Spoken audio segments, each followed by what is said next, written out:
નમસ્તે। જો આ રીલ તમે 8 ઓગસ્ટ પહેલાં જોઈ રહ્યા છો તો એનો મતલબ એ છે કે તમે ખૂબ જ લકી છો અને આ વર્ષે તમારી ઈચ્છાઓ જરૂર પૂરી થવાની છે। 8 ઓગસ્ટના છે લાયન્સ પોર્ટલ, એટલે કે તમારી દરેક ઈચ્છાઓને મેનિફેસ્ટ કરવા માટેનો ખૂબ જ સારો સમય છે।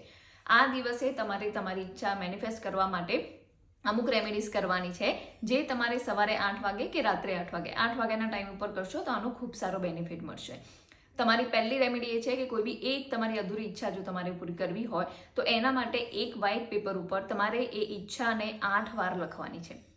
8 વાર લખ્યા પછી એના ઉપર 3 વાર ઇન્ફિનિટીનું સાઇન આડું બનાવવાનું છે। આ બનાવ્યા પછી એના પર સિનેમન પાવડર નાખવાનું છે। સિનેમન પાવડર ઉપર થોડા ચોખા મૂકવાના છે। આને મૂકી અને એને તમારે 4 વાર ફોલ્ડ કરી લેવાનું છે। ફોલ્ડ કર્યા પછી એ તમારી ઈચ્છા પૂરી થઈ ગઈ છે એવું તમારે વિચારી અને એને એક દીવાથી એક આગળને સળગાવી દેવાનું છે। આ જે એની રાખ છે એને તમારે ઘરની બહાર યુનિવર્સમાં તમારે એને પધરાવી દેવાની છે। આ બીજા જોડે પણ શેર કરજો અને મને ફોલો કરવાનું ના ભૂલતા। આવજો।